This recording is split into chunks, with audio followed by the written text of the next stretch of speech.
আন্দোলনের মধ্য দিয়েই তো তাদের একটা দাবি দেওয়া আছে, কিন্তু শান্তিপূর্ণ আন্দোলনের মধ্যে কিন্তু ছাত্ররা বলছিল আমাদের সাথে কথা বলুক, আমরা সর্বোচ্চ পর্যায়ে কথা বলতে চাই। কথা বলার কিছু ছিল না, তো এই জন্য ছিল না, তাদের বারবার বোঝানো হয়েছে যে বিষয়টি আপিল বিভাগের হাতে, আমাদের কিছু করার নেই। কিন্তু আমাদের ব্যর্থতা হলো আমরা সেই জিনিসটি বোঝাতে পারিনি। না, আমার কথা হচ্ছে স্যার, বুঝলাম সব পক্ষই বুঝলো, এতগুলো ডেড বডি পরে কেন, এরকম অরাজকতার পরে কেন?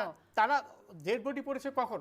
যখন তারা অরাজকতা শুরু করেছে, যখন বিটিভি ভবন ধ্বংস করে দিয়েছে, যখন তোমার ইসের তার আগে থেকে তো শুনছিলাম সরকার বলছে এই আন্দোলন জামাত শিবিরের, তাহলে সরকার বুঝে ছাত্রদেরকে কি নিজেদের আয়ত্তে আন্দোলন কেন?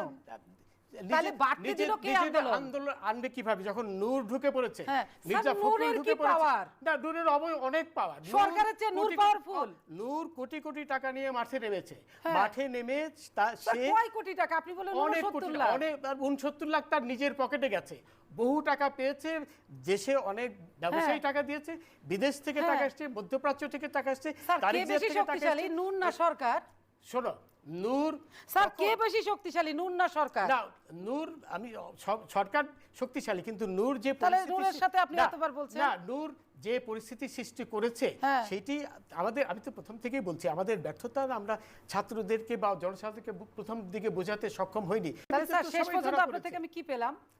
শেষ পর্যন্ত যে কি বলে, হে রুদ্র, আমি যেন কঠোর হতে পারি তাহা।